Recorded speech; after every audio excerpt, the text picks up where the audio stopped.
People love cars. In fact, 89% of American households own one. For most, a car is a necessity. It gets you from point A to point B. But these cars are different. Their owners are complete fanatics. Welcome to Come Drive With Me, the show that pits car owners against each other and answers the question, whose car is the best? These four car fanatics love their rides and have come together to prove theirs is the hottest car on the road. Each contestant will give a bumper-to-bumper tour of their car. Whoa! This front end, made out of used street signs. Hand over their keys for the others to take a test drive. Like driving your daddy's hot rod back in the day. Then it's time to judge. Here's how the scoring works. After the test drive, each contestant will judge the other owner's cars. The cars will be ranked on a scale from 1 to 10 in 3 different categories: appearance, performance, and overall personality of both car and owner. And these owners have a lot of personality. Let's rock and roll, baby! The car closest to the combined total of 90 wins. In a nail-biting finale, the scores will be tallied and the hood-to-hood competition will end with one car taking home the Come Drive With Me trophy and bragging rights to Best in Show. So strap yourselves in. We're revving up for this edition of Come Drive With Me. Our first driver is Jason Turner from Torrance, California. And now we'll be introducing to you the yellow Mamba.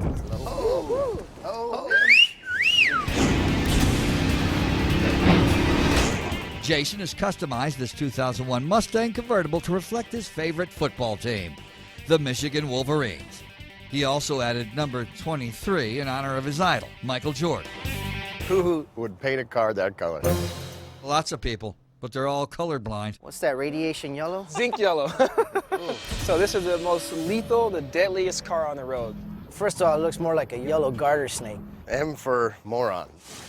My car is pretty much, it's America's car. I was actually born on July 4th, 1976, so anything American is all about me. Do you use that line with the women, Yankee Doodle? Well, Ford, for us Chevy guys, stands for fucked over repaired Dodge or found on road dead. It's nice,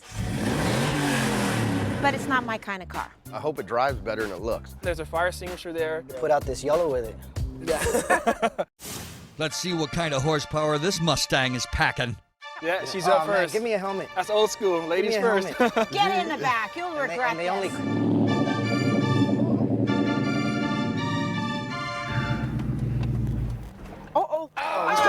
Sandra, the show's called Come Drive With Me, not Come Learn How to Drive With Me. I let the clutch out too fast and it just went. Hey, when's the last time you had a white girl in the backseat?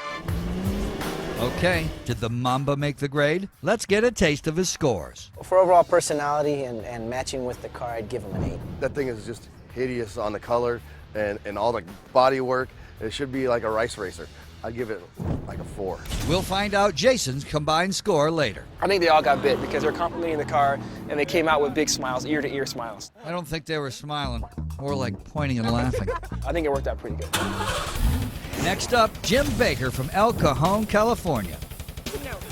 And here they come, Beauty and the Beast. What's up? This is the beast! I thought the beast was going to eat me.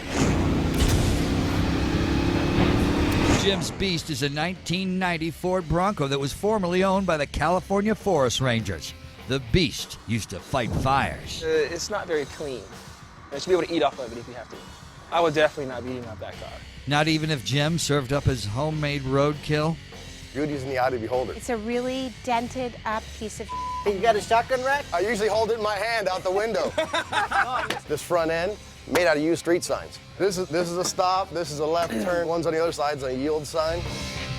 Those are the new MTR with Kevlar. You can shoot them babies and they ain't gonna pop. What's the axe for, dude?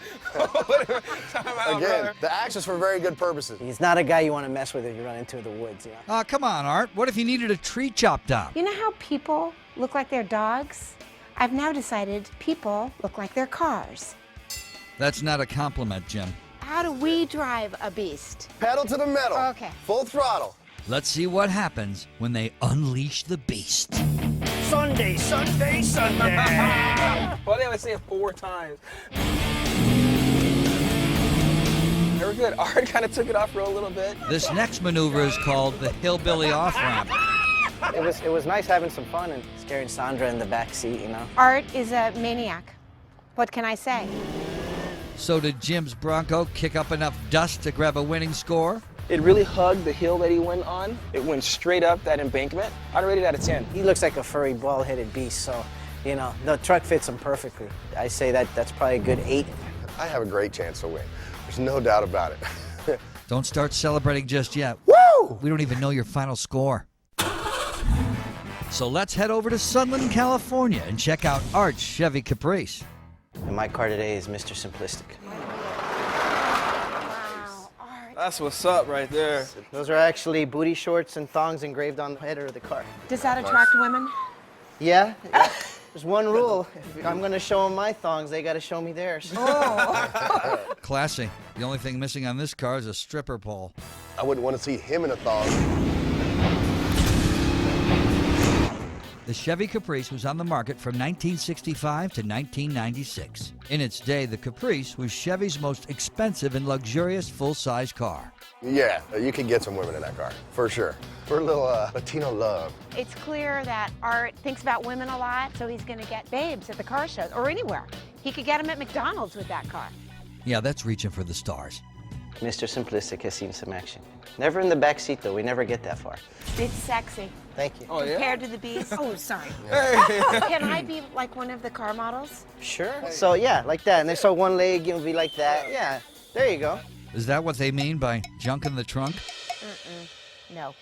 Let's see if Art's Caprice is just as smooth out on the road. I'm low riding. Very cushy seat. Very smooth.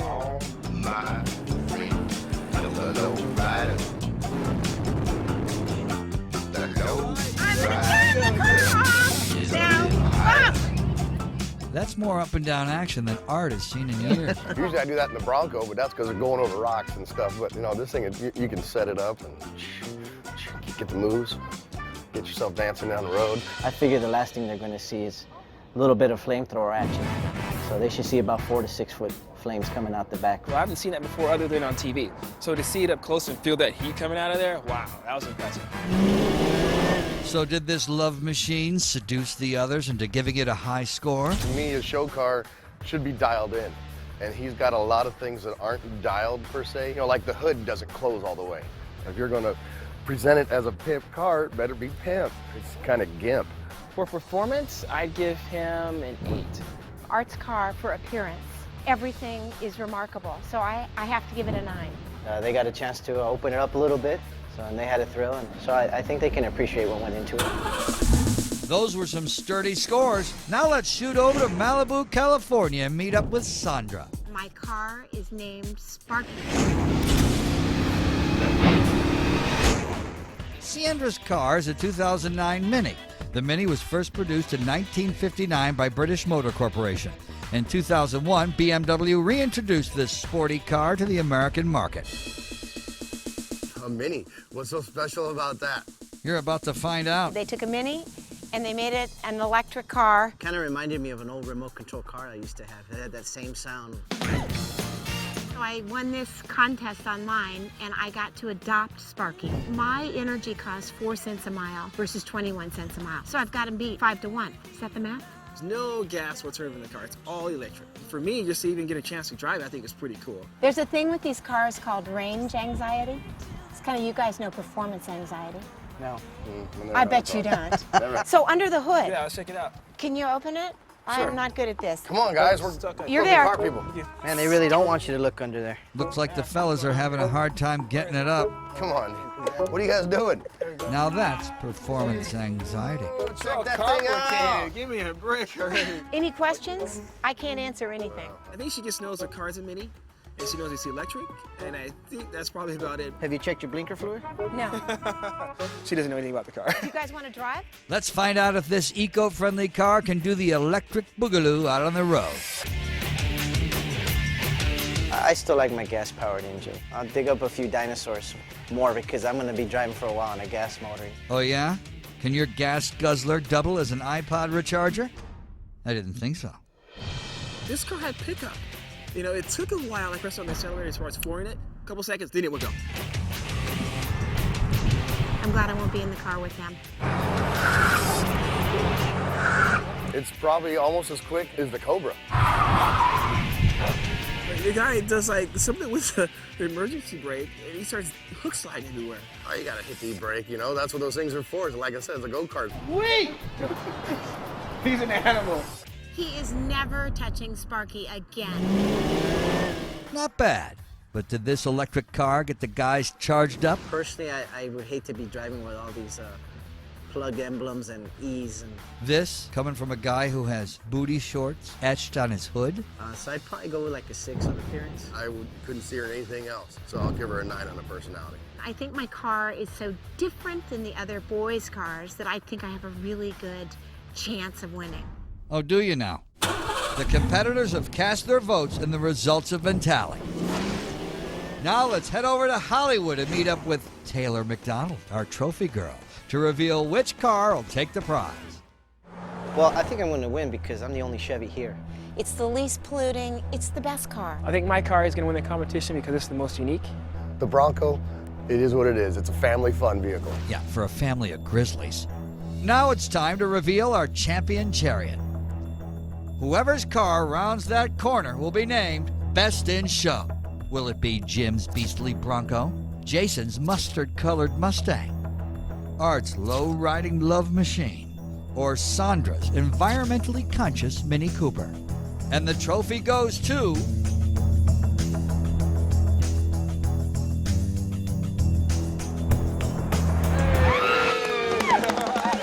Art and his 1968 Chevy Caprice.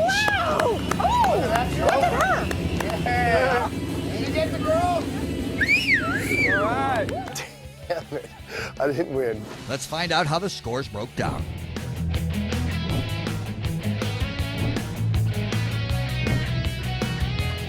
Sorry, Art, you only get to take the trophy home, not Taylor or her underwear. It feels great to win. You know, it's an opportunity to show off my building skills with my car. It's a great experience. You get to meet people from different walks of life that maybe have a passion for their car and kind of mix it up and see who comes out on top. If you see me roll on the streets, come drive with me and Mr. Simplistic.